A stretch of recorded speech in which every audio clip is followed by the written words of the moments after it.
Pozdrav dragi ljudi, ja sam Dijana. Govoriti ću vam o praksi koja se zove TRE, Tension Release Exercise. To je praksa koja kontrolirano inducirajući prirodni mehanizam vibriranja mišića naš organizam vodi prema stanju smirenosti i ravnoteže. Objasnit ću vam kako taj proces izgleda na jednostavnom primjeru. Neću govoriti o cijelom organizmu, već ću za primjer uzeti ruku, znači govoriti ću samo o ruci.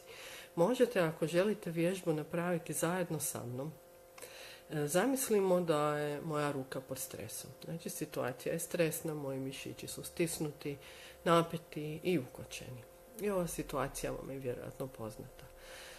Kad stresna situacija prođe, moja ruka se opusti i sada više nije pod stresom, ali ako idem točno vidjeti kako se osjeća, vidjeti ću da je umorna, da su mi mišići i dalje malo napeti i kada bi se ova situacija ponavljala, i moja ruka bi i u opuštenom stanju počela biti kronično ukočena i umorna.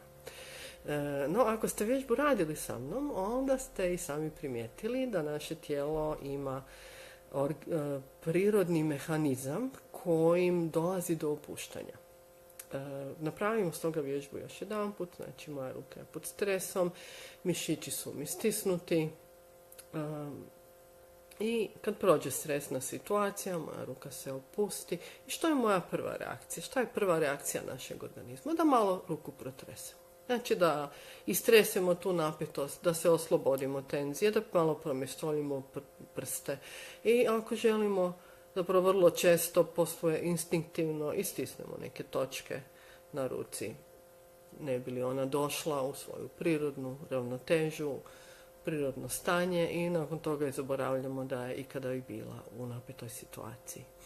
I to je to što se dešava na tjelesnom nivou i u praksi TRE-a. Pomoću nekoliko jednostavnih vježbi umorimo ciljanu skupinu naših mišića koja kada legnemo na pod uđe u laganu vibraciju od koje se od stresa oslobađa cijeli naš organizam. Znači taj proces je prirodno induciran, ugodan, siguran i vrlo jednostavan.